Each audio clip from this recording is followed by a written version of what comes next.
Memories of matches against the great Sabu. We just recently lost him. Yeah. Talk about him inside and outside the ring. What was it like being? We were friends outside the ring. We had conversations in the dressing room. We got along. We weren't the best of friends because, got to remember Sabu had issues and it was hard for him to be stable around people. And his addiction was brutal.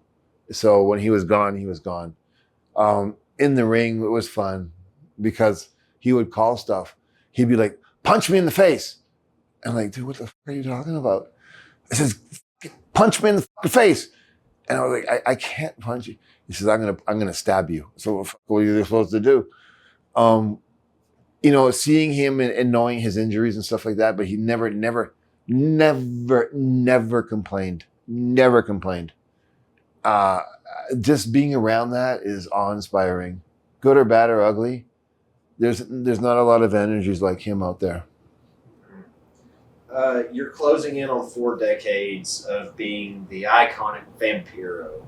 What motivates you to keep going? I like Vampiro. I hated it for so long. But where I transitioned to, I have a podcast on Bloody Disgusting, on Bloody FM. I have 3 nights a week. And then I have another one in Spanish on a really big platform in the United States called Pitaya. And I'm creating a lot of online content about paranormal activity and I'm working in horror movies and investigations and in paranormal. That's an extension as Vampiro because I do it as Vampiro because Vampiro practices all this stuff and studies it and I live it. So that it is so much fun. It is awesome. And I never got to be an indie wrestler in the United States. I never got to do the Comic-Cons and all that kind of stuff. So I'm like a fan and I'm enjoying it. And I get to, every time I go to a new place, where's the punk band? Who's the rebel in town? What's the urban legend? And it's like, oh my God. So I have so much material for my podcast and that I'm in the best place I've ever been, bro. What do you think's the biggest change for you personally wrestling today versus when you first started? I think I was kamikaze suicidal in the beginning. In the innovator or innovation stage of hardcore and all those crazy things. So that, it was trial and error. Like I was extremely aggressive as we all are at that age, but aggressive to the point like we're going to have a hard match and it's okay. So, the shots were real.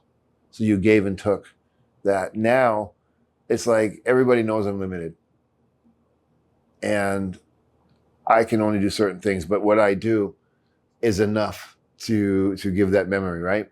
So I see it that guys are willing to take care of you and understand the message. Back then, I didn't see that.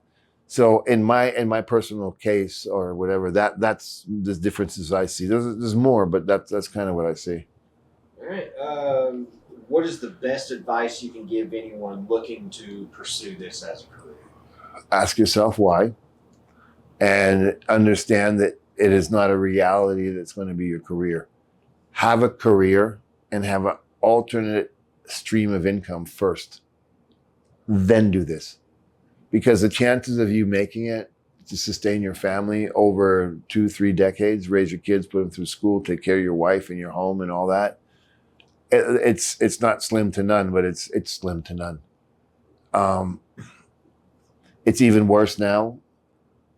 To be able to even get an opportunity to be in this new universe of what's going on with the WWE, it's so Illuminati like. If you are not connected beyond connecting, it's going to be very difficult for you to get in at that level. So you got to be realistic about your chances, because if you're starting out in life, you cannot depend on this. Do the other stuff, and the new system is learn how to do it where it all fits in a way that it doesn't stress you out. Because the times are changing, my friend. You're not going to make a living doing this. You're not right now. TitleMatchNetwork.com.